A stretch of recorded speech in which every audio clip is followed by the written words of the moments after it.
We speculate on everything because that's the whole point of this show. It's fun. We're enjoying this project, but it's important to maintain patience because if you are here in the first place, there should be some level of confidence that you're placing in Candy as a business, as a company to create value here, both in ways that they have in store planned that we don't know about, but also having confidence that there are things that they're going to do that they don't even know about yet. These are talented, creative human beings that are going to do their best to keep making this project valuable. And if they fail, we'll talk about that. And if they succeed, we'll talk about that. But until we get some hard data, it's all still speculation.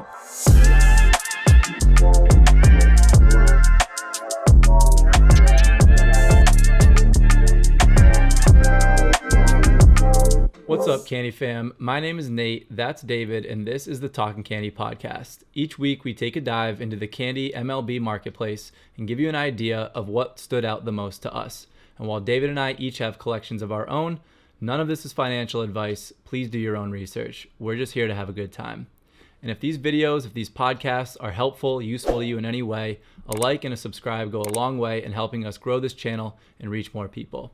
That being said, David, it's good to have you here. How you doing? I'm doing good, Nate. Doing good. Just one more week until PAX, but we'll be talking about that in a minute. 1 week till PAX, 3 days till baseball, 2 days till baseball by the time this comes out.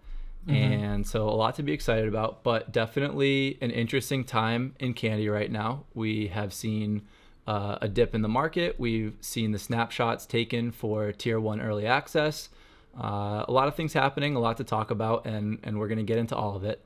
But first, we are going to look at the one key sale, or the biggest main sale that happened this week, and that was the Shohei Ohtani jersey serial rare. So 17 out of 60 went for $10,000 this week, and this was a particularly cool sale because it is now sandwiched between a handful of other jersey serials that are all in this top 20 of the all-time sales. So the Acuna, the rest of these are epics. Obviously, Ohtani comes at a premium, so his rares are going to sit there with some of these other guys' epics. But the Acuna 13 jersey went for $11,200. The Tim Anderson 7 out of 30 went for $10,500.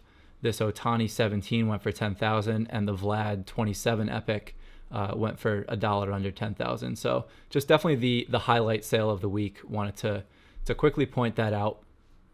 But oh yeah, go ahead. Well, I was gonna say, before we get too far, I did want to mention that starting next week, we will be releasing these episodes one day later, because instead of recording on Monday, we're going to start recording on Tuesday, so that way our schedule lines up a bit nicer with the drop of the 2022 packs that Candy's going to be releasing. Yes, good call. Forgot to state that at the top. Thank you. Yeah, we gotta prioritize pack drops, and as we stated last week, all those being Tuesdays, we'll base this show around those pack drops. So, good call. Right. Thank you for that. Yeah. So instead of record on Monday, release on Tuesday, at least for the foreseeable future, it's going to be record on Tuesday, release on Wednesday. So you'll have to wait an extra day to hear our thoughts.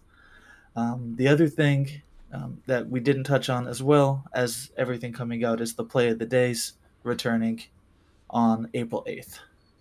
So we've got those right around the corner as well with everything else. Yep, those are coming back, and those will be $15 as opposed to the original ones that were $25, I believe. Was it $25? Yeah, so right. $10 cheaper on those, but a lot more of those to come compared to the playoff series. So makes sense that they would have lowered the price point on that.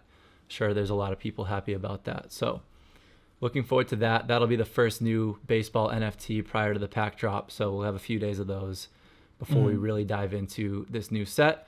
And perfect transition into these 2022 packs, which is what we are going to focus on in the episode today. And so just a quick overview here of these 2022 packs. They're going to be $50 each. There are just under 500,000 of them total. There are going to be 720 players spread across the four lineups. We'll get into that, what that means. And unlike the first set of cards which had 3 icons per pack. We're going to get 5 icons per pack in this new set, with a guarantee of 2 uncommon or higher as opposed to the 1 uncommon or higher. So surface level, that's what this is going to look like. But the more detailed information is that these 4 lineups are how the 720 players are being broken out. So each lineup is going to have a unique set of 180 players, and each lineup is going to have 2 drop dates. So the 8 drops are going to have 2 for each lineup. So out of those 8 drops, 2, 2, 2, 2, those will be the same. So the first 2 drops on April 12th and 19th will be the same exact lineup, same cards, same potential pulls. And we can get into who some of those players are. There's definitely some guys in there that people are excited about. But the other interesting piece here is that we've got not every single card is going to get every single rarity tier the way that the original 21 sets did. So of the 720 players, only 100 of them will have a legendary. Only 260 of them will have an epic. 480 will have a rare. And all 720 will have a core and an uncommon. In terms of what the breakout is going to be for mint counts, still unknown. We can speculate. We have some rough numbers. You can see on the right here, we've got the range of 2.4 thousand to 5,000 mints per player. Majority of these will be a max of just over 3,000. Reason being, a lot of these cards will not have the legendaries, the epics, and the rares required to push up into those higher mint counts. But there's also potentially other reasons. So that's the overview. But I'll let you jump in here. That covers it quite nicely. There are obviously going to be a lot more packs this time around than we saw for the 2021 All-Star packs or those uncut diamond packs, and the mint counts are going to be quite a bit higher. We knew they would be. We weren't sure how much higher, but I think even a little higher than we were expecting with these mint counts. But I do like that there's going to be a range, that we're going to have a difference between the most desirable players and some of the least desirable players. They're not going to have the same amount of cards available, but that could help keep parity in terms of the values from one to the other. And, I did crunch some numbers. I came up with kind of some educated guesses as to what those mint counts are going to be. But there's still a lot we don't know. It's been helpful to know that they're not all going to have access to the same rarity levels. And that helps kind of focus those numbers. But even within the players that have access to the same levels, there might be some variance, and we won't know for sure until the packs start to drop. Yeah, there's still a lot unknown here, and I think that we've had a lot of speculation and conversation around this subject, as would be expected. I think that what we ended up with here are mint counts they're okay. Like, I think that we're pretty okay with what we see here. I think it was probably wishful thinking to hope that we were going to get something closer to 2,000 per player. And not to say that it couldn't have happened, but what we got here instead, I feel, is in place of having too high overall of a mint count, is that we're going to have a lot of players that you're not necessarily thrilled to get. And we knew that was the other side of the coin if they went in the direction of keeping the mint counts relatively low. So there are going to be packs that are not great. That's going to happen. There's going to be packs where you get a good handful of guys that are not particularly exciting. And that's okay, because what it's going to do is maintain the value of those higher guys that we are more interested in. And at the end of the day, I think that what we are most concerned with is making sure that the cards that deserve to have value placed on them continue to hold that value. And so while it will come with some higher risk when opening a pack, or some potential frustration with pulling a guy you don't necessarily want, that's part of cards. That has always been part of baseball cards. opening a pack is always a roll of the dice. We were definitely spoiled with what the contents of these original uh, All-Star and Prospect packs looked like because every name was a big name. Even like we talked about, even the relievers, they were still All-Stars. So I think that there's an interesting balance here. There are things that on the surface seem not so exciting, but they have benefits on the other side of it that are being accomplished. So you can't have it all, but I think that there's a decent balance here. But I guess we'll find out when we open the packs. And I think it also kind of speaks to the fact that we shouldn't always have this expectation that every single pack is going to be expected value positive. If you pay $50 for a pack, you should not be necessarily be guaranteed to get $100 of value from every single pack. It is a roll of the dice.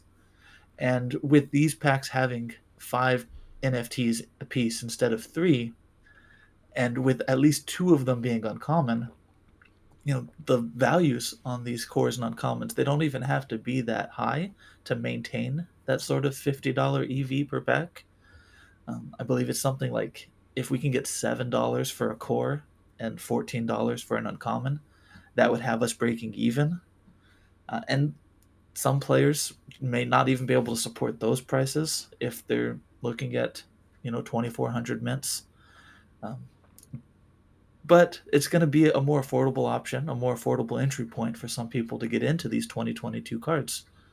And so that comes with a positive as well of just increasing the collector base in a more affordable way. Yeah, and there's also just so much that we don't know. And we speculate on everything because that's the whole point of this show. It's fun. We're enjoying this project as collectors, as people that want to see what the values do up and down. But it's important to maintain patience because if you are here in the first place, there should be some level of confidence that you're placing in Candy as a business, as a company, to create value here, both in ways that they have in store planned that we don't know about, but also having confidence that there are things that they're going to do that they don't even know about yet.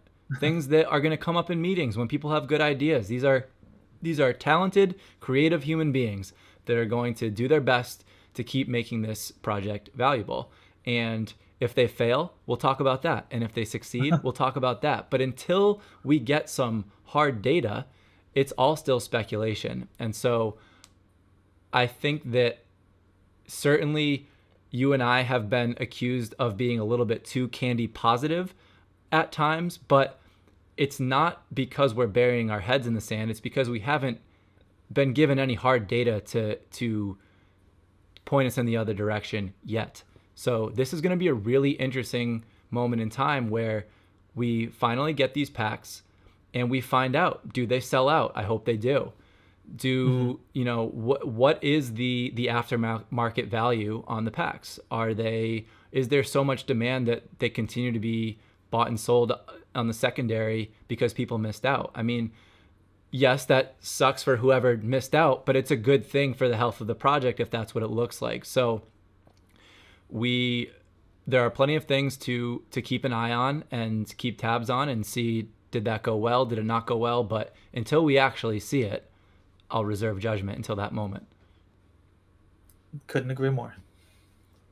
Let's take a look at some of the pack data, the numbers that you crunched in theory. Okay. Yeah. And this was the result of taking some of the information that they did provide. They did let us know that the range of mints was going to be from 2350 to 5001. And so we're still making some assumptions, but that would tell us that a player that has access to all rarities, so a player that's going to come with the one legendary and epics and rares, as well as the cores and uncommons, that they should land at 5001 total mints. And that tells us that a player that only has cores and uncommons should still land at 2,350 mints. They did mention 3,100 in their message as well, so we're taking that to mean that players that have cores, uncommons, and rares will end up with 3,100 mints. And the 4,250, that's just kind of a ballpark to make the numbers nicer. But any of these numbers could still be subject to change. But if you look at the kind of the top grid there, I've got it labeled CU for cores and uncommons, and then going down from there, the next line would include rares, and then the next line would include epics, and the next line would include a legendary. And those numbers from left to right are just, uh, at least to me, what would make sense based upon the information we have available. And so I think we'll be seeing something close to this. I think there's going to be 240 players that only have commons and uncommons, and I think that's the number of cores and uncommons we're going to see there. And that'd be 1,550 cores, 800 uncommons to bring us to that 2,350 number. It does kind of feel like a lot of uncommons, um, but it almost has to be, because there's going to be more um, uncommons this time around, because there's 5 cards in a pack and 2 of them at least will not be cores. So 40%, of the NFTs this time around will not be cores. And so just kind of going down from there, you see that if we include the rares and the new target is 3,100 mints, that there's going to be not just the inclusion of those rares, but also more cores and more uncommons for that next tier of player, that it's going to include rares as well. Same thing with epics. The next line down would include some number of epics as well as rares, uncommons, and cores, and still have more uncommons, rares, and cores than the previous tier of player. Now, again, just making assumptions, we're assuming that the players at each of these tiers will have the same as each other, but that's not necessarily the case. We know there's going to be 100 players with legendaries, but they might not all have 5,001 mints. Some might have more, some might have less, even within that tier of player. Yeah, Yeah. I Oh, was just go gonna ahead. say, I think it'd be wild if they kind of throw us a curveball. And what if a guy that has a legendary doesn't have epics? What if not Mm-hmm. everybody has the same number of epics? All of Mm-hmm. these things could be done, right? They could decide that half of the guys with rares get 800 of them and half of them get 400 of them. So there's a lot of different ways that they could go with it. And I definitely I love looking at these numbers because it gives you a decent idea of the ballparks that we could end up in. But there's plenty of room for curveballs in terms of how Mm-hmm. they want to distribute these.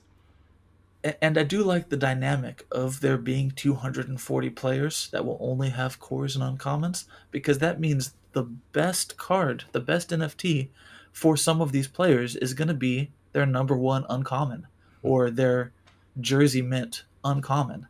So it's not even going to be a rare, an epic, or a legendary, but it's going to be the single best card available for those players. And if some of these are, players that aren't as established, you know, then their 2022 best card being an uncommon um, could be pretty interesting if we look back on this in the future as they become an all-star or a household name, and we look back at their first best card being only an uncommon.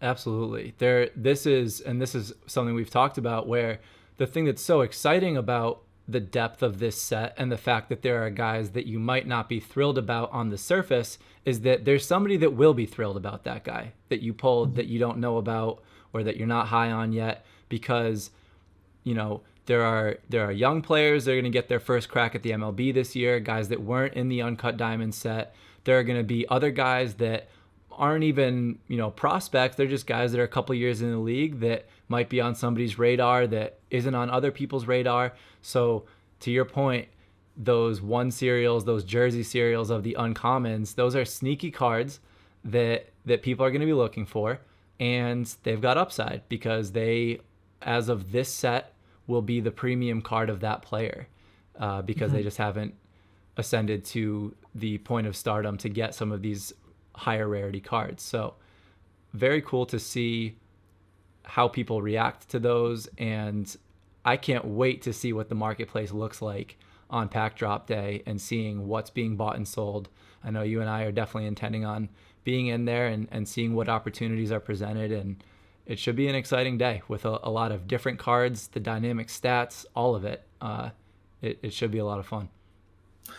Yeah, and I mean, it seems like every other day I'm changing and reevaluating my opinion on, how many packs do I want to open? How many packs do I want to leave closed? Yep. Do I want to just wait and let other people open and sell me their cards? Every other hour almost, I have a different opinion on what I'm going to be doing. But we've got just over a week here to make up our minds and see what's going to happen. Yeah, I feel like every other day we send each other a message. I think I'm gonna open everything. No, I think I'm gonna hold everything. No, I'm gonna hold on to my candy balance for cards on the marketplace. Oh, I just spent all my candy balance for 21 cards. So yeah, and we're gonna get into that next because the opportunities with the 21 cards are abundant right now, if that's something that you're into. So there's a lot of different avenues that you can go right now, and it's not easy to decide because it's changing every single day. So let's before we do that, are you all set with this graphic? Was there anything else you wanted to do here? No, I think we can talk about, was it the different tiers that are still available for people getting ready for those packs? Yeah, I wanted to pull up these tiers. So tier 1 we're not going to touch on because we've already passed that. The 2 full sets being collected, that snapshot was on the 31st. That has happened. We're going to talk about how that has impacted the market. But there were a couple other ways to get tier 1 as well. But the remaining options for getting early access at this point, tier 2 is to get access. Has the ability, I should say, to get access to all 8 drops. However, it is required that you are holding the NFT that gets you the access prior to each of those drops. So snapshot is going to be taken the day prior to each drop. So for example, this first drop is the 12th. The snapshot will be taken on the 11th. And anybody that's holding the Candy Sweet Futures basketball chaser for the college basketball 8 players, or if you have a 21 1 of 1, either an all-star or an uncut diamond, both of those are tickets into early access if you hold them when the snapshot is taken, and will continue to be access if you hold them prior to each snapshot. So that is a way to get access to all 8, whereas tier 3 is going to be just for lineup 1. And the interesting piece about this, in bold down at the bottom, it says we will announce additional groups for the other lineups closer to the beginning of each lineup, meaning it's safe to assume that we're going to have new ways to get yourself early access on a slightly cheaper level compared to some of these others. Not that we know what the chasers are worth yet because those haven't been dropped yet, but the 1 of 1s we know are a premium to acquire, whereas here the 2 options are to own 10 play of the days, which when this was announced, they were selling for a floor of $10. They've now worked their way up to $20 post-announcement. So you're looking at $200, $250 if you wanted to get access to the first 2 drops. That's lineup 1. Or you can hold the gold Braves World Series trophy. And those are going for somewhere in the vicinity of $350 right now, maybe a little below. I'm not exactly sure off the top of my head. So those are both lower barrier to entry into the first lineup here. And if you're somebody that's planning on buying a lot of packs, I think that it's palatable to jump in and make one of these options work for you, especially because if it's not something that you have particular interest in holding, that it's not like you're buying something that just goes to zero if you choose to sell it back. It's not to say that you're going to get what you paid for it, because like anything, when there's demand based on certain utility, when that utility goes away, the floor is going to drop, or you can expect it to anyway. Doesn't mean that they don't necessarily add some other utility back to that in the short term that could make it go up, down, whatever, but it's all speculation. You have to make your own decisions and figure out what is most important to you to be holding and getting access to. So just wanted to highlight these with a little bit more clarity.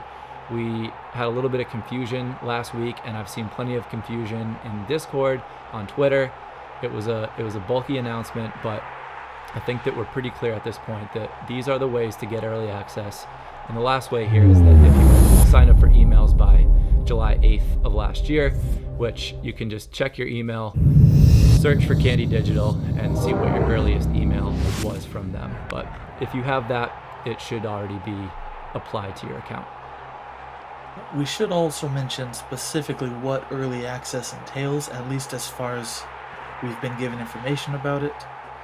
We do mention that the first pack drop is going to be on April 12th, and that drop is going to start at 10 a.m. Eastern if you have early access. And so the first 2 hours are going to be available to early access members only, and then starting at noon Eastern, it'll open up to the public drop. We still are waiting to know more information about purchase limits for early access or for the public drop.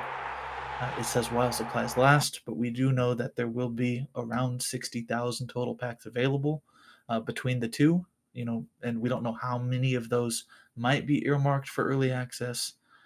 So there's still some limits involved, but it is a 2-hour window that you would be getting access to if you qualified through one of those means. Yes, thank you for saying that. Meant to put that on the graphic, forgot to. But yeah, still don't know what the pack volume will be, but that 2-hour window feels significant. So it feels more significant than before we had that announcement at all. So let's take a look at the floors here, because this is a good way to segue into what's going on with the market right now. So as you can see, both sets have taken a dip, a relatively substantial dip. You don't see it as visible on a chart like this, but I'll pull up the Uncut diamonds specifically here. And you can see with this zoom in that things fell off here. And there was a lot of speculation what was going to happen after the snapshots were taken for the Uncut diamonds and the All-Star set that were going to gain access to the early access for the pack drop and also get the chaser reward that will be airdropped in August. And while I don't think that these numbers show us that everybody sold off, certainly not, it's not that significant a dip, it's showing that some people did do that, and to be expected, right? A lot of people wanted to get that chaser and to get the early access, but I think it's good to see that it hasn't fallen off to some crazy amount. What it does over the next few weeks will be very interesting to watch, how the 22 set compares to the 21 set, what new users are looking at. Is there a distraction with this 22 set for a little bit that continues to deflate the 21 prices a little bit? That's possible as well. Again, it's all speculation. We're going to have to wait and see what it looks like. But there is a lot of activity right now. There's a lot of distraction. There are a lot of moving parts. And there's a lot of different directions that collectors can go with it right now. Yeah, and while it was a significant drop, I was online when the snapshot was taken. This would have been Thursday night, Friday morning at midnight Eastern. That's when they locked in the complete set holders of the 81 All-Stars or the 30 prospects. And we did notice, pretty much right away, there were a high number of prospects being listed at below their current prices. And so there were at least a handful of users who it seemingly only purchased their set for the purpose of getting that early access, and they got rid of everything, possibly at lower prices than they even needed to. And it varied a lot from player to player. Some players, for example, CJ Abrams, he basically hasn't seen his floor price tank at all. Just every time a new listing hit below floor, it just got snatched up. And because there were only maybe 5 to 10 people who seemed to be letting go of their full set, 5 to 10 CJ Abrams just get snatched up and his floor remains intact. Whereas you have players like Gabriel Moreno or Xavier Edwards, where 5 to 10 of their cores hitting the floor and people competing with each other to be the lowest listing to, have sort of a fire sale. Um, they didn't really withstand that type of sell pressure the same way the top players did. And so, overall, there was a 20% dip on the All Star price.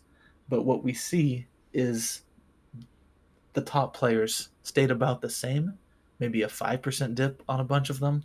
And then the lesser players, we'll call them, the ones that don't have as much enthusiasm, the ones who maybe aren't making waves right now as far as what they've been doing with spring training, they see sort of a 40-50% dip on some of their core prices. But in told, there weren't dozens of people unloading their sets. It was, at most 10 or 12 that unloaded a full set, and some of the players were able to withstand that sell pressure, and others not so much.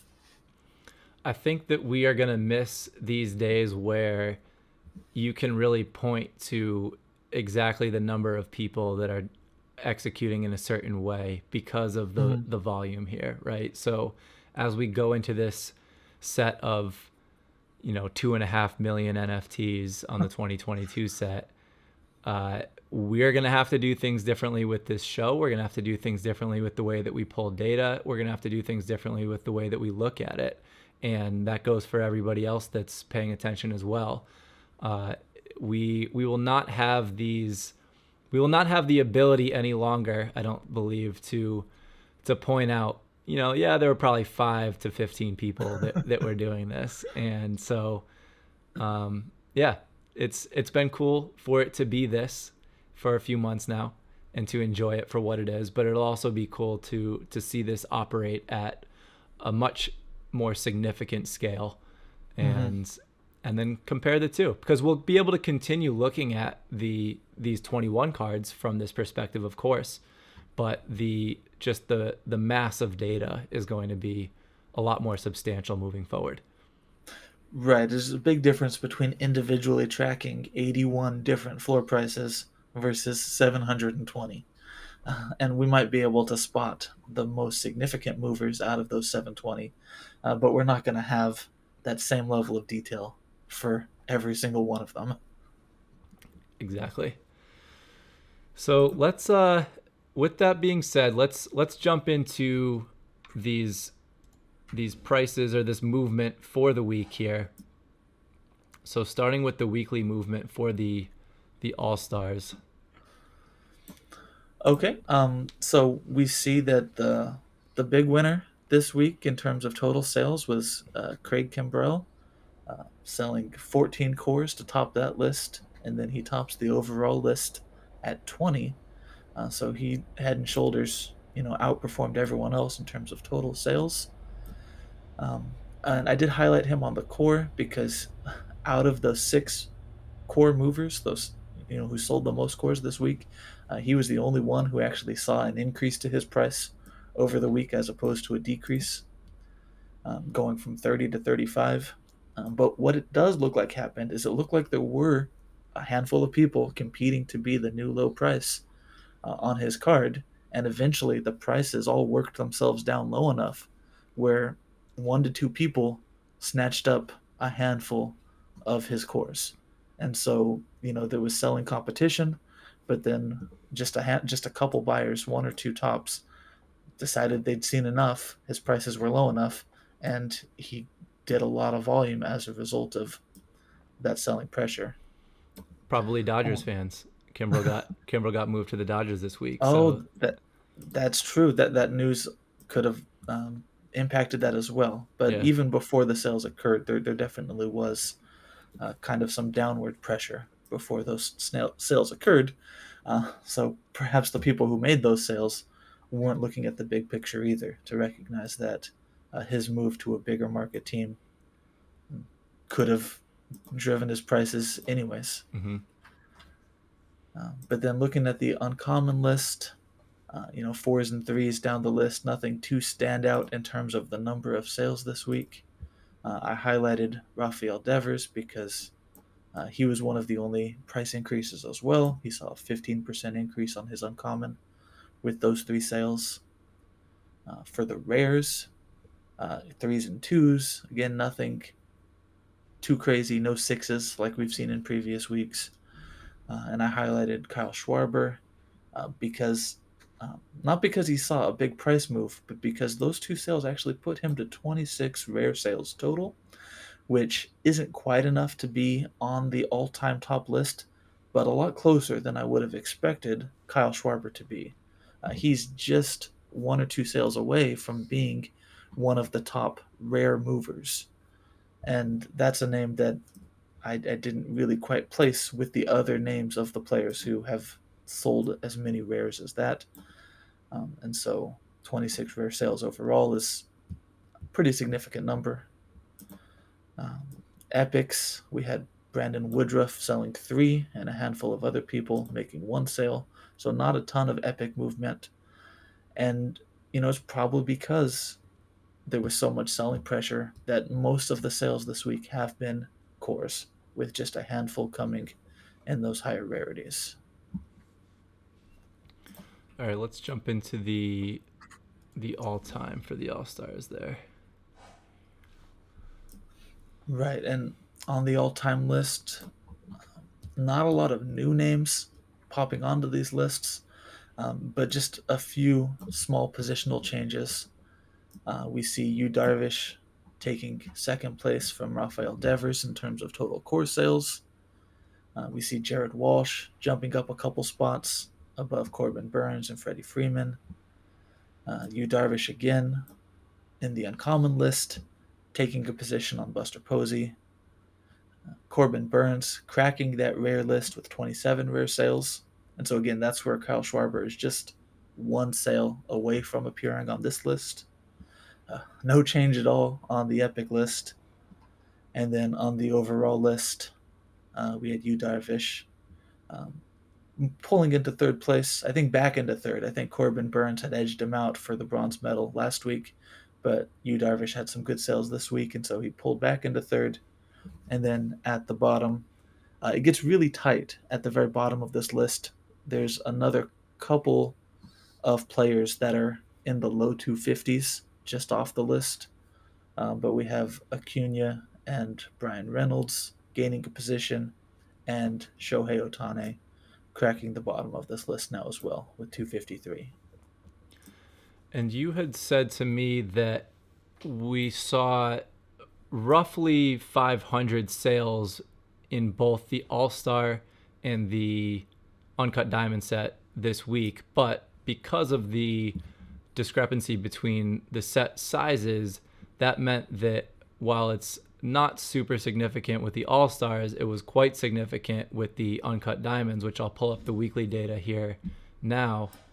And yeah, right away you can see, to the point that we were just talking about, people selling off their sets or parts of their sets. This is the biggest volume that we've seen in a week by far. Right. Having, some 20s appearing on just the core list and that overall list, a handful of 20s. There were a lot of big volume movers with the Uncut Diamonds. And another thing that I haven't really touched on before, but there's not a huge difference between the prospect that has sold the most total cards and the prospect that has sold the least. So if you're looking at, just in cores, Nick Gonzalez has sold the most at 228, but even in last place, selling the least cores is Nick Lodolo, the other Nick, at 165. But if you compare that to the All Stars, we have Yusei Kikuchi moving 225 cores, and then far below him is Taiwan Walker at 111. Not even half the amount of the first place finisher in that category. And I think that just kind of shows that we see these prospects moving more as a unit. We see more people willing to get the whole set and hold the whole set versus the All-Stars where there's more of them, 81, and just being more choosy about the ones that they're going to hold on to.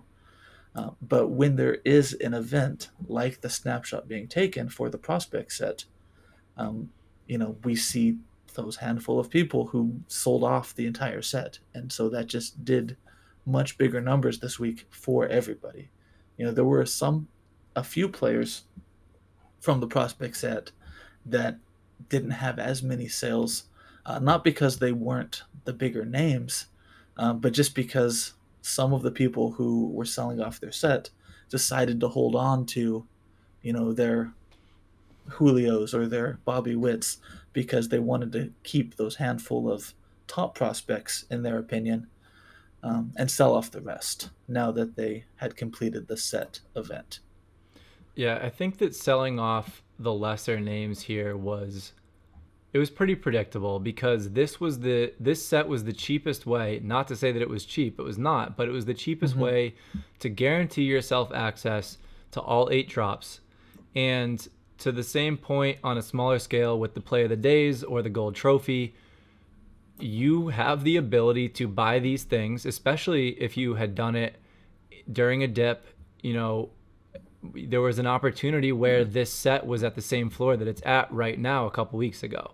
So the set is sitting at a floor of around 2100 give or take right now, and just a couple weeks ago that's where it was at. So if you made your move then and you got yourself your access and then you knew that you were going to come in and you're going to sell 80% of that set for 70 cents on the dollar, 60 cents on the dollar, 80 cents on the dollar, whatever it may be, then good for you. Like, there's so many different ways to do this. There's Mm-hmm. no judgment here on how you want to buy, sell, what you want to do with it. There's a game within a game here. So yes, these are collectibles for sure.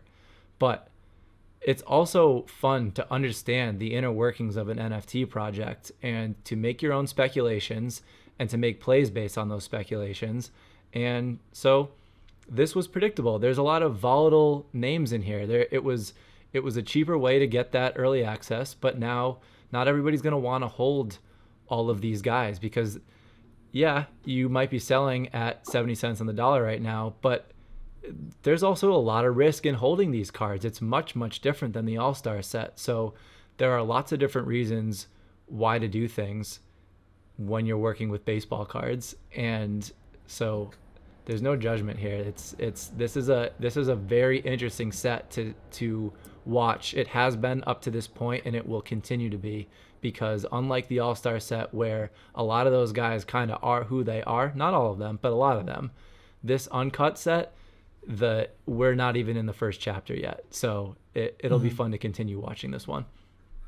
Right, and I don't mean to come off as though I'm criticizing people who Oh, use not this yeah, no, I opportunity didn't feel like to. you were. I Mhm. was just wanted to state that. But sorry, go ahead. Right, um, because as you stated, everyone has their own reasons for collecting or for selling, and you know, there's no wrong way to do it because ultimately, the market, in a sense, is self-regulating. If there's a demand at those prices, then they will sell. If there's too many people trying to sell at once, the prices are going to go down. And the reasons for that demand and selling pressure to fluctuate, that it's going to change over time. But ultimately, the market itself will decide what the correct price is and if that price is going to be going up or going down. Um, I also Now, I think that did. I just Oh, wanted to go add ahead. to that real quick and then I'll let you take over. But I think that it's also important to remember that somebody that bought this entire set to get that early access is very likely only selling it off so that they can put the money back into some other candy product, whether it Mhm. be these upcoming packs, cards off the secondary, other cards that they have more interest in, whatever. So it's somebody that went to that extent to get that early access. They're probably just making, liquidating to make their next play, even if it might be a little bit less than what they paid for. So Right. And, you know, by this time next week, we'll have a much better idea of how valuable that early access is. If these 60,000 packs are selling out quickly, then that could certainly pay dividends, even to take a loss on a set like this to have that access for the full 8 weeks of drops. exactly. All right. Well, I only highlighted a couple names on this page. We have Bryson Stott on the cores. He saw a 9% increase and he was the only name of those 6 to see an increase this week in terms of his core price. Uh, we have Nick Gonzalez highlighted in rare. He made 2 rare sales, which saw him a 17% increase. And he's up to 33 rare sales now, which pushes him into a tie for the first place on the all-time list of rare sales. So that was pretty notable, even though he didn't sell the most this week. He's already sold quite a high number to be in that territory.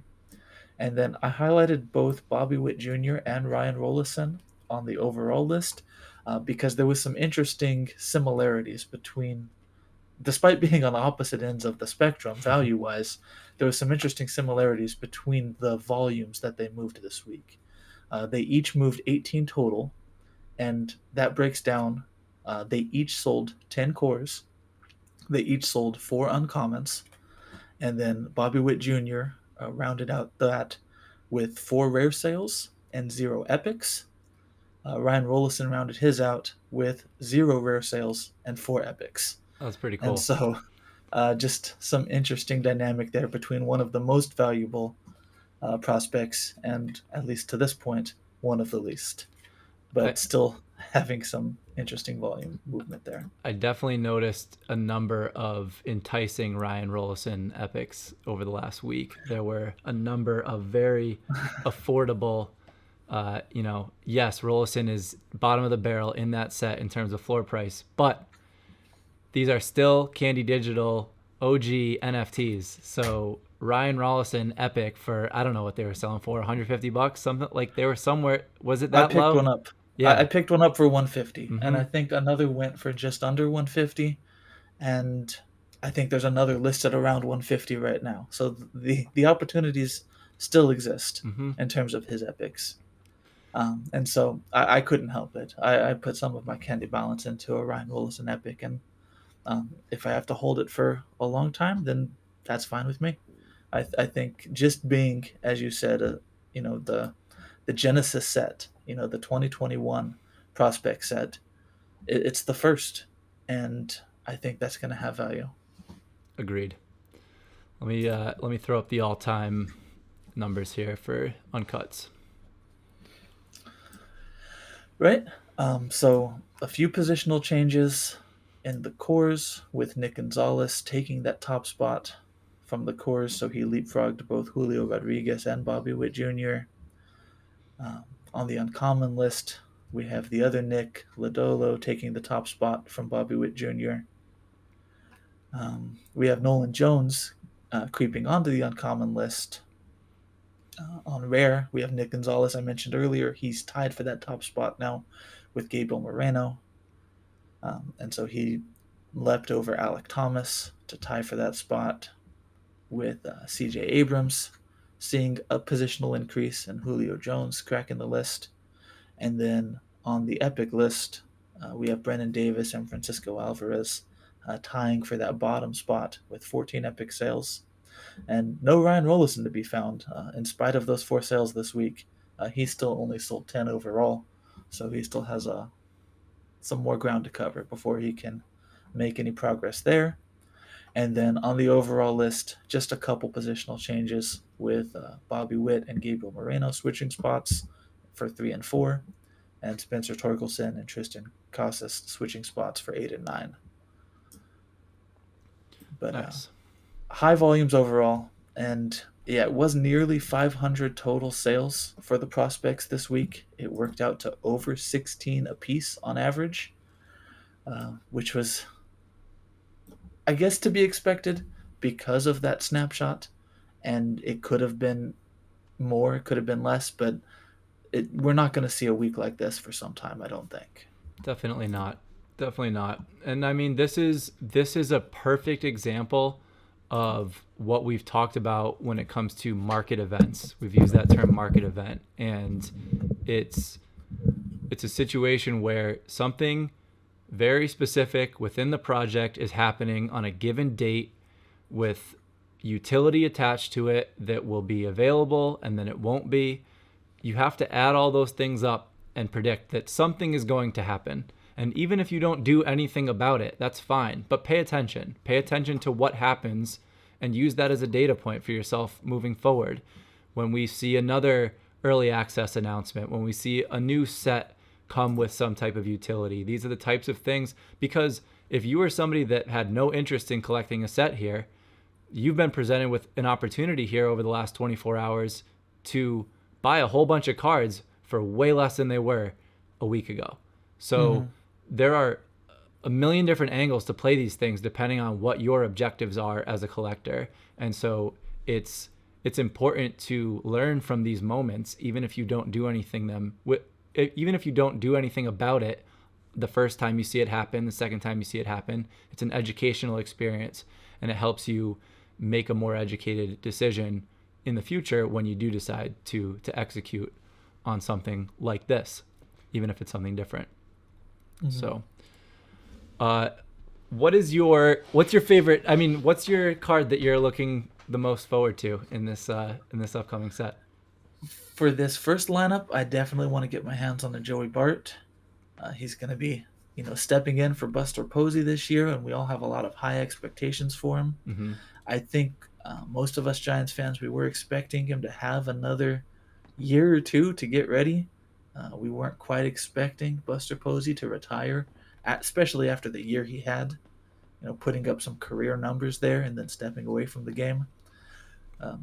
But Joey Bart, I would love to see what he's going to do for the Giants this year, and I'm excited to get one of his better cards. So I want to find out, is he going to have a rare? Is he going to have an epic? I don't think he's going to have a legendary, but maybe.